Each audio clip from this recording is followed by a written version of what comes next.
ಇನ್ನು ಜಾತಿ ಗಣತಿ ವರದಿಯ ಬಹಿರಂಗದ ಬೆನ್ನಲ್ಲೇ ಮತ್ತೊಂದು ಟ್ವಿಸ್ಟ್ ಇದು. 6 ಕೋಟಿ ಜನರ ಸರ್ವೆ ಮಾಡಿದ್ದ ಕಾಂತರಾಜು ಆಯೋಗ. ಜಾತಿ ಗಣತಿ ಬೇಸಿಕಲಿ ಸಾಮಾಜಿಕ, ಆರ್ಥಿಕ, ಶೈಕ್ಷಣಿಕ ಸಮೀಕ್ಷಾ ವರದಿ ಇದು. ಹಾಗಾದ್ರೆ 6 ಕೋಟಿ ಜನರ ಸರ್ವೆಯನ್ನ ಮಾಡಿದ್ದ ಕಾಂತರಾಜು ಆಯೋಗ. ಜಾತಿ ಗಣತಿ ಸಮೀಕ್ಷೆಯಲ್ಲಿ ಹಲವು ಕುತೂಹಲಕಾರಿ ವಿಷಯಗಳಿವೆ. ಒಂದು ಕಡೆ ಜಾತಿ ಹೇಳಲ್ಲ, ಮತ್ತೊಂದೆಡೆ ಜಾತಿ ಗೊತ್ತಿಲ್ಲ. ಜಾತಿಯನ್ನೇ ಹೇಳಲು ತಯಾರಿಲ್ವಂತೆ ಲಕ್ಷಾಂತರ ಮಂದಿ.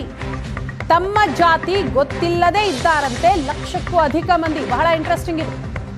1,34,319 ಮಂದಿ ಜಾತಿ ರಹಿತ ಅಂತ ಗುರುತು ಮಾಡಿದ್ದಾರೆ. 1,94,300 ಮಂದಿಗೆ ಅವರ ಜಾತಿಯೇ ಗೊತ್ತಿಲ್ಲ. ಇನ್ನು 2,53,954 ಜನ ಜಾತಿ ಹೆಸರೇಳಲೇ ಇಲ್ಲ.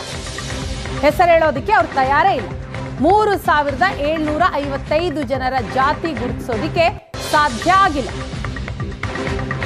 ಜಾತಿಯೂ ಇಲ್ಲ, ಲೆಕ್ಕವೂ ಇಲ್ಲ. ಜಾತಿಯನ್ನೇ ಹೇಳೋದಿಕ್ಕೆ ಲಕ್ಷಾಂತರ ಮಂದಿ ರೆಡಿ ಇಲ್ಲ. ತಮ್ಮ ಜಾತಿ ಗೊತ್ತಿಲ್ಲದೆ ಲಕ್ಷಕ್ಕೂ ಅಧಿಕ ಮಂದಿ ಇದ್ದಾರಂತೆ. 1,34,319 ಮಂದಿ ಜಾತಿ ರಹಿತ ಅಂತ ಗುರುತು ಮಾಡಿದ್ದಾರೆ. 1,94,300 ಮಂದಿಗೆ ಜಾತಿ ಗೊತ್ತೇ ಇಲ್ಲ. ಇನ್ನು ಹೆಸರು ಹೇಳೋದಿಕ್ಕೆ ತಯಾರಿಲ್ಲ ಯಾವ ಜಾತಿ ಅಂತ. ಅವರು ಕೂಡ 2 ಲಕ್ಷಕ್ಕೂ ಅಧಿಕ ಮಂದಿ ಇದ್ದಾರೆ. ಜಾತಿಯೂ ಇಲ್ಲ, ಲೆಕ್ಕವೂ ಇಲ್ಲ ಅನ್ನುವಂತಹ ವರದಿ ಇದೆ. ಜಾತಿಯನ್ನೇ ಹೇಳೋದಕ್ಕೆ ಕೆಲವರು ತಯಾರಿಲ್ಲ. ಲಕ್ಷಾಂತರ ಮಂದಿಗೆ ತಮ್ಮ ಜಾತಿ ಗೊತ್ತಿಲ್ಲ. ಇನ್ನು ಜಾತಿ ರಹಿತ ಅಂತ ಕೂಡ 1 ಲಕ್ಷಕ್ಕೂ ಅಧಿಕ ಮಂದಿ ಗುರುತು ಮಾಡಿದ್ದಾರೆ.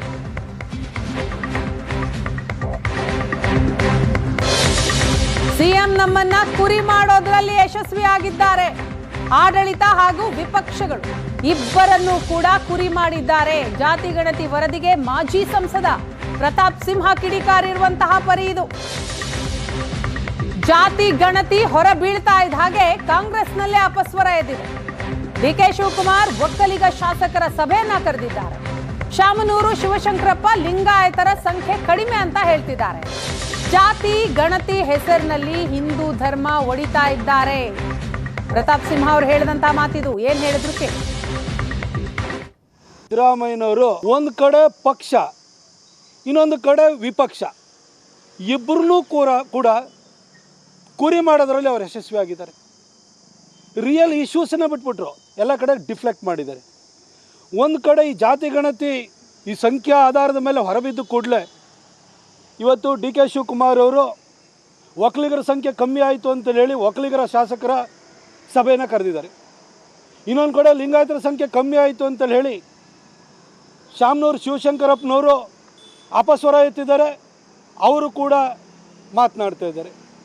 ಮತ್ತೊಂದು ಕಡೆ ದಲಿತ ನಾಯಕರು ನಮ್ಮ ಸಂಖ್ಯೆ 1 ಕೋಟಿಗಿಂತ ಜಾಸ್ತಿ ಇದೆ ಅಂತೇಳಿ ಭಾಳ ಒಳಗಿಂದ ಒಳಗೆ ಖುಷಿ ಪಟ್ಕೊಂಡು ನಮಗೆ ಮುಖ್ಯಮಂತ್ರಿ ಸ್ಥಾನದಿಂದಲ್ಲ ನಾಳೆ ಲಭ್ಯವಾಗ್ಬೋದು ಅಂತ ಯೋಚನೆ ಮಾಡ್ತಿದ್ದಾರೆ. ಆದರೆ ಸಿದ್ದರಾಮಯ್ಯನವರ ತಂತ್ರಗಾರಿಕೆ, ಅವರು ಇಟ್ಕೊಂಡಿರುವಂಥ ದುರುದ್ದೇಶದ ಬಗ್ಗೆ ಯಾರು ಯೋಚನೆ ಮಾಡ್ತಿಲ್ಲ. ನಮ್ಮ ಜಾತಿಗಳ ಸಂಖ್ಯೆ ಕಮ್ಮಿ ಆಯಿತು ಅಂತ. ಇನ್ನು ಜಾತಿ ಗಣತಿ ಅಥವಾ ಜನಗಣತಿ ಮಾಡೋಕೆ ರಾಜ್ಯ ಸರ್ಕಾರಕ್ಕೆ ಅಧಿಕಾರ ಇಲ್ಲ. ಕೇಂದ್ರ ಸರ್ಕಾರ ಸೆನ್ಸೆಕ್ಸ್ ಮೂಲಕ ಮಾತ್ರ ಇದನ್ನ ಮಾಡಬಹುದು. ಜಾತಿ ಗಣತಿ ಬಗ್ಗೆ ಬಿಜೆಪಿ ನಾಯಕ ಛಲವಾದಿ ನಾರಾಯಣಸ್ವಾಮಿ ಅವರ ಹೇಳಿಕೆ ಇದೆ. ಸಾಮಾಜಿಕ, ಆರ್ಥಿಕವಾಗಿ ನೋಡಿ ಮೀಸಲಾತಿಯನ್ನ ಕೊಡಬೇಕು. 10 ವರ್ಷದ ಹಿಂದಿನ ಜನಗಣತಿಗೆ ವಿರೋಧ ವ್ಯಕ್ತವಾಗ್ತಾ ಇದೆ. ಲಿಂಗಾಯತ, ಒಕ್ಕಲಿಗರ 6 ಗುಂಪು ಮಾಡಿದ್ದೀರಿ. ಮುಸ್ಲಿಮರಲ್ಲಿ ಅನೇಕ ಜಾತಿ ಇದ್ರೂ ಕೂಡ ಒಂದೇ ಗುಂಪು ಮಾಡಿದ್ದೀರಿ. ಅಲ್ಪಸಂಖ್ಯಾತರು ಅಂತ ಬಂದವರನ್ನ ಬಹುಸಂಖ್ಯಾತರನ್ನಾಗಿಸಿದ್ದೀರಿ. ಇದೇ ಈ ಸರ್ಕಾರದ ಸಾಧನೆ ಅಂತ ಛಲವಾದಿ ನಾರಾಯಣಸ್ವಾಮಿ ವ್ಯಂಗ್ಯವಾಡಿದ್ದಾರೆ. ಇಡೀ ರಾಜ್ಯದಲ್ಲಿ ಜನಾಕ್ರೋಶ ಪ್ರಾರಂಭ ಆಗಿದೆ. ಅಭಿವೃದ್ಧಿ ಶೂನ್ಯವಾಗಿದೆ. ಆಡಳಿತ ಸರ್ಕಾರ ಕೇವಲ 5 ಗ್ಯಾರಂಟಿಗಳನ್ನು ಇಟ್ಟುಕೊಂಡು 5 ವರ್ಷ ಆಡಳಿತ ಮಾಡಿ ಮುಗಿಸಿದ್ರೆ ಸಾಕು ಅನ್ನೋ ಪರಿಸ್ಥಿತಿಗೆ ಬಂದಿದೆ. ಎಲ್ಲದರ ಬೆಲೆ ಏರಿಕೆಗಳು ಹೆಚ್ಚಾಗ್ತಾ ಇದೆ. ಬೆಂಗಳೂರಿನಲ್ಲಂತೂ ಸ್ಕ್ವಯರ್ ಫೀಟ್ ಮೇಲೆ ಟ್ಯಾಕ್ಸು, ಸ್ಕ್ವಯರ್ ಫೀಟ್ ಮೇಲೆ ಗಾರ್ಬೇಜ್ ಕಲೆಕ್ಟ್. ಲಿಂಗಾಯತರು ಒಂದು ಕಮ್ಯುನಿಟಿ ಆಗಿತ್ತು, ಇದನ್ನೇನು ಮಾಡಿದ್ದಾರೆ, ಈಗ 6 ಗ್ರೂಪ್ ಮಾಡಿದ್ದಾರೆ. ಒಕ್ಕಲಿಗರನ್ನೇನು ಮಾಡಿದ್ದಾರೆ, ಅದೊಂದು 5-6 ಗ್ರೂಪ್ ಮಾಡಿದ್ದಾರೆ. ಪರಿಶಿಷ್ಟ ಜಾತಿ ಒಂದೇ ಹೇಳಿದ್ರು, ಈಗ ಅದನ್ನೆಲ್ಲವೂ ಡಿವೈಡ್ ಮಾಡಿಬಿಟ್ಟಿದ್ದಾರೆ. ಹಿಂದುಳಿದವರನ್ನ ಡಿವೈಡ್ ಮಾಡಿಬಿಟ್ಟಿದ್ದಾರೆ. ನೋಡಿ, ಎಲ್ಲ ಜಾತಿಗಳಲ್ಲೂ ಬಡವರಿದ್ದಾರೆ. ಅವರನ್ನು ಗುರುತಿ ಸವಲತ್ತುಗಳು ಕೊಟ್ಟರೆ ತಪ್ಪಿಲ್ಲ. ಮುಸ್ಲಿಂ ಸಮುದಾಯದಲ್ಲೂ ಕೂಡ ಅನೇಕ ಜಾತಿಗಳಿವೆ. ಒಬ್ಬರಲ್ಲಿ ಒಬ್ಬರು ಈವನ್ ಮದುವೆ ಕೂಡ ಮಾಡ್ಕೊಳ್ಳಲ್ಲ ಅವರು. ಹಿಂಗಿದ್ರೂ ಕೂಡ ಮುಸ್ಲಿಮರನ್ನ ಒಂದೇ ಮಾಡಿ ಈಗ ಇಡೀ ರಾಜ್ಯದಲ್ಲಿ ಮುಸ್ಲಿಂ ನಂಬರ್ 1 ಅಂತ ಮಾಡಿದ್ದೀರಿ. ಓಕೆ, ಬಹಳ ಸಂತೋಷ. ನೀವು ಮುಸ್ಲಿಮರನ್ನ ಒಂದು ಮಾಡಿ ಅಲ್ಪಸಂಖ್ಯಾತರು ಅನ್ನೋರನ್ನ ನೀವು ಬಹುಸಂಖ್ಯಾತರು ಮಾಡಿದ್ದೀರಿ. ಇದೇ ನಿಮ್ಮ ಸಾಧನೆ.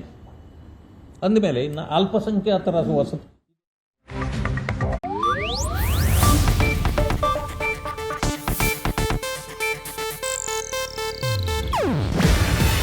ಇದು ಏಷ್ಯಾನೆಟ್ ನ್ಯೂಸ್ ನೆಟ್ವರ್ಕ್ ಪ್ರಸ್ತುತಿ. ನೀವು ನೋಡ್ತಿದ್ದೀರಾ ಏಷ್ಯಾನೆಟ್ ಸುವರ್ಣ ನ್ಯೂಸ್.